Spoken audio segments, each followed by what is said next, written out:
শ্রাবণ মাসের চতুর্থ সোমবার, লাস্ট সোমবার।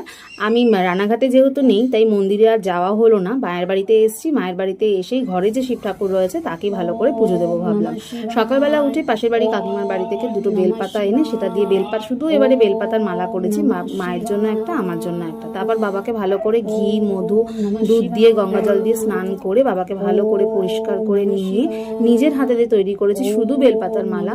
সেই বেলপাতার মালা কিন্তু বাবাকে দিয়ে ভালো করে সাজিয়ে তারপরে মায়ের জন্য একটা করেছিলাম, যেহেতু ছোট চেরিকে রেখে ফুল আনতে যাওয়াটা সম্ভব না, মা একা থাকে, তাই জন্য আর যাওয়া হয়নি। তাই শুধু বেলপাতা দিয়ে আর নীলকণ্ঠ দিয়ে বাবাকে গাঁদা ফুল দিয়ে সাজিয়ে সুন্দর করে পুজো দিয়েছি। তারপরে কিন্তু আজকে এবছর এটা লাস্ট সোমবার শ্রাবণ মাসে, তাই বাবার মাথায় কিন্তু আমি জব অর্পণ করেছি। বাবাকে মাথায় জব অর্পণ করে ভালো করে মন দিয়ে প্রণাম করে ডেকে বাবাকে কিন্তু তারপরে ধূপকাঠি মোমবাতি দিয়ে আরতি করেছি। ঘরেই পুজো দিতাম, কেন আমি বিয়ের আগে প্রত্যেক দিন বাবাকে জল ঢেলে, বিয়ের পরেও এখন করি, বিয়ের আগে প্রত্যেকদিন বাবাকে জল ঢেলে তারপরে পুজো দিয়ে কিন্তু অফিসে যেতাম। তাই এই বছরও বাবাকে পুজো দিয়ে ভীষণ শান্তি লাগলো। ওম নমঃ শিবায়।